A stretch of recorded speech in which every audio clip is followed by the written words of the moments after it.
सरकारी धन उपरे प्रधान शिक्षकों लोलुप दृष्टि जाल दस्तखत करी लुटिनेले 71,000 टंका। प्राथमिक तदंत परे सस्पेंड कले बीओ। हाजिरा बेलकु धराछुआ देउना प्रधान शिक्षक। फोटोरे देखुथिबा एही बाबू जनक हेउछंती भद्रक जिला क्षीरसाई नोडाल उप प्राथमिक विद्यालय भारप्राप्त प्रधान शिक्षक राजेंद्र प्रसाद मल्लिक।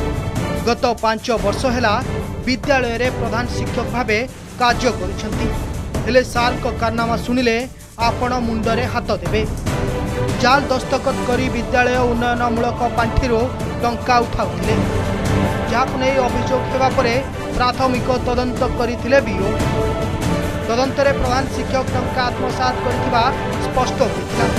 एने ब्लॉक शिक्षा अधिकारी प्रधान शिक्षकों को सस्पेंड करने सह बिंदु माधव बाकुराई हाईस्कल रे प्रत्येक दिन हाजिरा पकाइबा पई निर्देश देइथिले। हेले शिक्षक 2 दिन स्कूल को आसी आउ देखा जाउ नाहंती।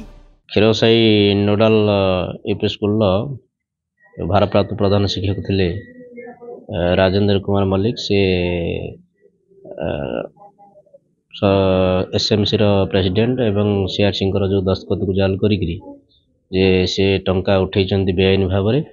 जे प्राथमिक तदंतर आम जानूँ 52,900 टका उठाई किंतु परे से निजे ही कहते 71,000 टका से उठेइचंती लिखिक देइचंती, जोटा कि संपूर्ण भाव बेआईन। तेणु कार्य निलंबन करा जायछि और हेडक्वार्टर बीएम बागुरा फिक्स कराई। निश्चित भाव में सरकारी अर्थ आदाय करा जियो आउ जहा माने discipline action punishment Rajendra Prasad Mallik जे अंडर सस्पेंशन अच्छा बीओ चिट्ठी पाइला आम अथॉरिटी बीओ थे जेहतु हायर अथॉरिटी अच्छा बीओ चिट्ठी बल जॉइन कर 8 तारीख सोमवार थिला 8/1/24 तापर 9 तारीख से आसचंती आटेंडेंस सिग्नेचर कर 9/1/24 तापर से दिन पाखापाखि से 11टा पर आउ कैंपस ना मुझे कही कैंपस छाड़न जदि जाती परमिशन नहीं जी किंतु विदाउट परमिशन से 9 तारीख कहीं लीव अच्छा कौन ता भी जन ना विदाउट परमिशन से 9 तारीख पर आ स्कूल आसी ना आ संक्रांत मो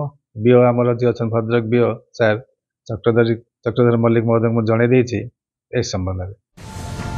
घटना संपर्क में किंतु प्रधान शिक्षक राजेंद्र प्रसाद मल्लिक कौन प्रतिक्रिया मिल पारिनी। भद्रक पार्थ सारथी नायकों रिपोर्ट, ओडिशा रिपोर्टर।